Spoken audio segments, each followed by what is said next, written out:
యువత వచ్చిన ప్రతి అవకాశాన్ని అందిపుచ్చుకుని ఉన్నత స్థానాలకు ఎదగాలని ప్రభుత్వ విప్ ఆది శ్రీనివాస్ ఆకాంక్షించారు.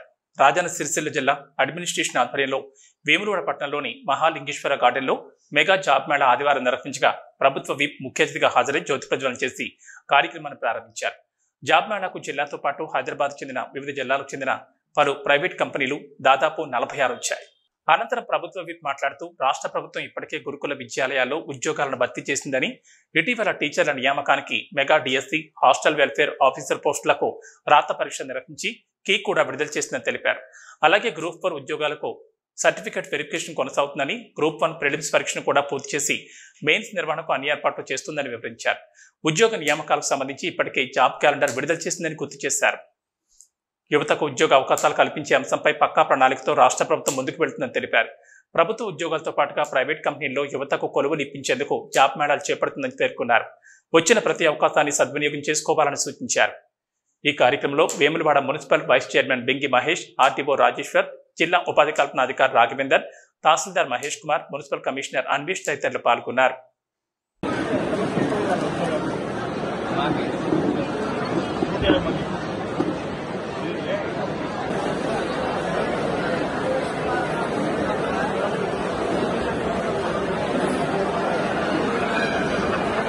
వేములవాడ నియోజకవర్గ కేంద్రంలో మెగా జాబ్ కార్యక్రమాన్ని ఈరోజు ఏర్పాటు చేయడం జరిగింది.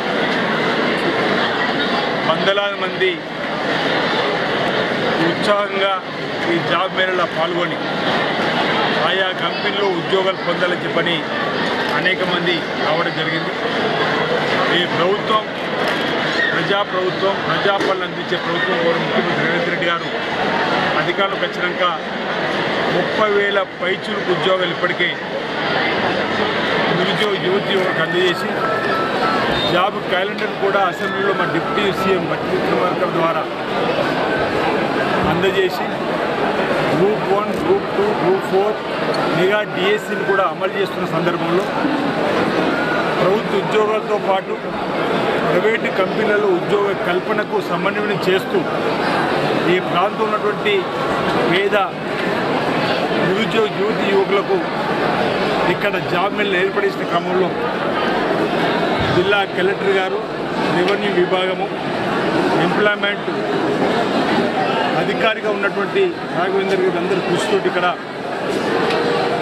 1000 మంది పైన రావడం జరిగింది. నిరుద్యోగ యువకులు 46 కంపెనీల రోజు వారి పేర్లు నమోదు చేసుకుంటున్నాయి. సాయంత్రం వరకు ట్రైనింగ్ జరిగి అందరికీ ఉద్యోగ కల్పన చేయాలని ఇవ్వాలని చెప్పని కోరడం జరుగుతూ ఉంది. ఇక్కడ నుంచి ప్రతి 6-8 మాసాలకు ఒక జాబ్ మేళని ప్రాంతంలో ఏర్పడేసి ఈ ప్రాంతంలో ఉన్నటువంటి నిరుద్యోగ యువకులకు ఉద్యోగ కల్పనలో అవకాశం కల్పించాలని చెప్పని అధికార యంత్రాంగాన్ని కూడా కోరడం జరిగింది. ఈ సందర్భంగా యువత కూడా క్రమశిక్షణతో తమ తల్లిదండ్రులు తమపై పెట్టుకున్న నమ్మకాన్ని మమ్ము చేయకుండా సక్రమ మార్గంలో నడవాలని చెప్పండి, పెడదారిన యువత వెళ్ళకుండా ఉండాలని చెప్పని కూడా కోరడం జరిగింది. ఈ రాష్ట్ర ప్రభుత్వం ఈ రాష్ట్రాన్ని గంజాయి రహిత రాష్ట్రంగా మార్చాలని చెప్పి అనుకున్న క్రమంలో ఈ ప్రాంతంలోని యువత కూడా చక్కటి స్నేహాలతోటి చక్కటి దారిలో ప్రయాణం చేయాలని చెప్పండి. ఉద్యోగాలు పొందలేని వారు ఉపాధి పరిశ్రమలు ముందుకు వస్తే వారి కూడా ప్రోత్సాహంగా ప్రభుత్వ పక్షాన్ని నిలబడతామని చెప్పని యువతకు ఈ సందర్భంగా తెలియపడం జరిగిందన్న మాట కూడా చెప్తూ ఈరోజు ఇక్కడ జాబ్ మేళా ఏర్పాటు చేయడం ప్రాంతంలో నిరుద్యోగ యువకులకు చక్కటి సదావకాశంగా మేము భావిస్తూ ఉన్నాం. అనేక మంది వచ్చినటువంటి వారికి ఉద్యోగాలు రావాలనుకున్న అందరూ కూడా శుభాకాంక్షలు చెప్పడం జరిగింది. రాబో రోజుల్లో వేములవాడ ప్రాంతాన్ని అటు సంక్షేమం వీటి అభివృద్ధి 2 రంగాలు కూడా అభివృద్ధిలో తీసుకొని పోవాల్సిన లక్ష్యంలో ముందుకు పోతూ ఉన్నాం. మీరందరూ చూసారు, వేలాడ దేవాలయానికి బడ్జెట్లో 50 కోట్ల రూపాయలను వెచ్చించడం జరిగింది.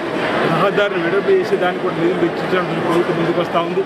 బ్రిడ్జిల నిర్మాణం కానీ, రోడ్ల నిర్మాణం కానీ ఈరోజు అనేక రంగాల్లో కూడా అభివృద్ధి, సంక్షేమం కూడా మరోవైపు ఈరోజు 200లకు నిరుద్యోగ గృహజ్యోతులు అందించడం, ఆడతల్లకు ఆర్టీసీ బస్సులు ఉచిత ప్రయాణం కాల్పి చేసినాం. అదేవిధంగా ఇంధన మిల్లు ఇవ్వబోతున్న ఇల్లు లేని వారికి రాబో రోజుల్లో మరిన్ని సంక్షేమ కార్యక్రమాలు అమలు చేస్తూ ఈ ప్రజాప్రభుత్వం అందిస్తుంది, ప్రజాపాలన అందిస్తుంది ప్రాంతం చెప్పని మాట సందర్భంగా తెలియజేస్తూ అందరికీ నమస్కారం.